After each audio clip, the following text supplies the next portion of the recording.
Sa wakas, may araw na.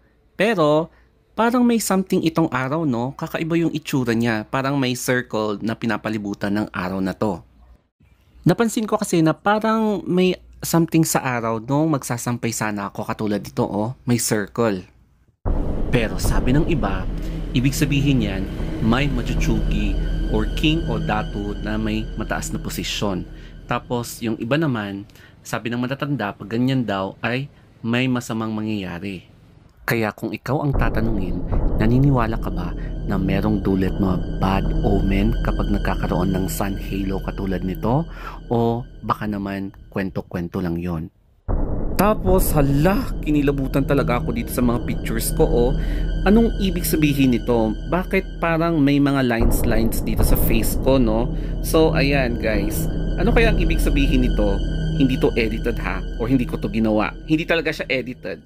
Since medyo nag-red ang face ko, gagamit muna tayo ng Garnier na sunblock with 50 SPF. So, ang gagawin natin is, ilagay natin dito sa may index finger and middle finger, tapos ikalat natin dito sa buong face. So, kung makikita nyo, nag-red yung face ko, matatanggal din yan after 2 days. So, ayan, bubuhos ko sa mukha ko, and then after which, dito naman sa leeg, tsaka sa nape, and then sa ears ko, kasi mukhang lalabas ako mamaya.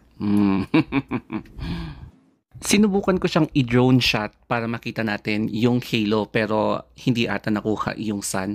Pero anyway, papakita ko sa inyo yung glimpse ng La Trinidad Valley. So habang umaakyat yung drone, unti-unti yung nakikita yung valley. So napapalibutan kasi ng bundok ang La Trinidad. So ganyan yung itsura niya. Kaya ngayon naman, iikot natin yung drone. So ganyan yung itsura niya dito sa amin.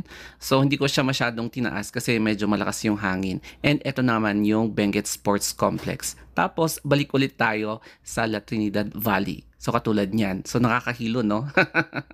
So since malakas na talaga yung hangin, I decided na i-stop ko muna yung drone, tapos ibalik na lang sa aking pagmumukha. So ayan na guys, hindi malakas yung loob ko ngayon na mag-drone. So for safety purposes, ititigil ko muna yung mag-drone.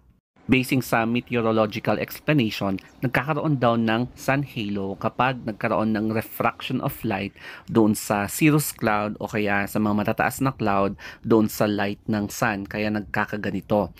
Parang rainbow yung effect niya, kaya nagiging sun halo. So hindi daw masyadong na-appreciate yung colors pero nagkakaroon ng refraction katulad nito.